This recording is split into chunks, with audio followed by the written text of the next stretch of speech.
বাজারের কেনা কাসুন্দি তো অনেক খেলেন, এবার নিজেরাই ঘরে বানিয়ে নিন আম কাসুন্দি। খুব সহজ রেসিপিতে এই আম কাসুন্দি বানানো যাবে এবং বছর জুড়ে সংরক্ষণ করতে পারবে। সুস্বাদু এই আম কাসুন্দি বানানোর জন্য কালো সরিষা নিয়েছি 1 কাপ এবং হলুদ সরিষা নিয়েছি আধা কাপ। কাসুন্দির স্বাদের ব্যালেন্স ঠিক রাখার জন্য 2 ধরনের সরিষারই প্রয়োজন হয়। 2 কাপ পানি দিয়ে সরিষাগুলোকে 10 থেকে 15 মিনিটের মতো ভিজিয়ে রাখবো। 15 মিনিট পরে সরিষাগুলো ভিজে গেলে এর উপরে অনেক ময়লা ভেসে উঠেছে। এবার এগুলোকে পরিষ্কার করে ধুয়ে এর পানি ঝরিয়ে নিব। এবার দুটো আম নিয়েছি, আম দুটোকে ভালো করে ধুয়ে ছিলে ছোট টুকরো করে কেটে নিয়েছি। যেহেতু আম কাসুন্দি, আম তো নিতেই হবে। ব্লেন্ডার জগে সরিষা নিয়ে নিলাম, তারপর কেটে রাখা আম দিয়ে দিলাম। এরপর খানিকটা আদা কুচি আর একটা বোম্বাই মরিচ দিলাম, কাঁচামরিচ দিলেও দেয়া যেতে পারে। দিয়ে দিলাম 1 টেবিল চামচ লবণ। এবার 1 কাপ পানি দিয়ে খুব ভালো করে আম সরিষা ব্লেন্ড করে নিলাম। কয়েকবার ব্লেন্ডার চালিয়ে দিয়ে আম সরিষাগুলোকে ব্লেন্ড করে নিতে হবে।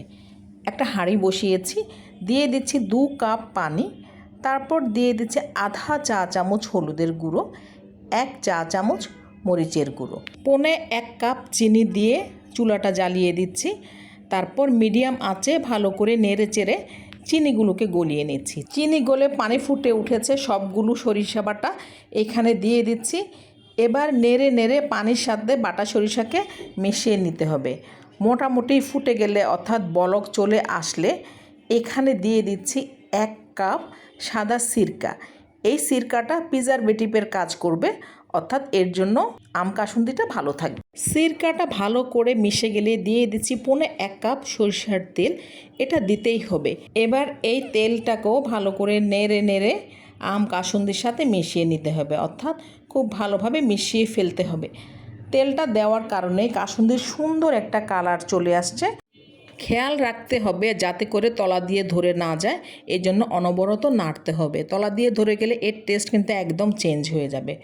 তো কাসুন্দিটা মোটামুটি হয়ে গিয়েছে, এর চেয়ে আর শুকাবো না বা ঘন করব না, কারণ এটা যখন নামিয়ে ঠান্ডা করা হবে তখন এটা আরও অনেকটাই ঘন হয়ে যাবে। কাসুন্দিটা তৈরি হয়ে গিয়েছে, এবার চুলাটাকে বন্ধ করে দিলাম। ফ্যানের নিচে রেখে বাতাসে নেড়ে চেড়ে ঠান্ডা করে নিলাম কাসুন্দিটাকে। আম কাসুন্দিটা ঠান্ডা হয়ে যাওয়ার পরে কতটুকু ঘন হয়ে গিয়েছে দেখতে পাচ্ছেন। এবার এটা একটা পারফেক্ট ঘনত্বে চলে এসেছে, অর্থাৎ আগের মতো আর পাতলা নেই। এবার এই কাসুন্দিটাকে পরিষ্কার কাঁচের বয়ামে ঢেলে রেখে দিব। এটা নর্মালিও রাখা যাবে, তবে ফ্রিজে রাখলেই ভালো। তো যে কোনো সময় যে কোনো কিছু দিয়ে এই মজার আম কাসুন্দিটা খুব সহজেই খাওয়া যাবে। এটা খুবই টেস্টি, বাজারের নর্মাল কাসুন্দির চেয়ে একদম আলাদা। সবার জন্য শুভকামনা রইল। আসসালামু আলাইকুম, আল্লাহ হাফিজ।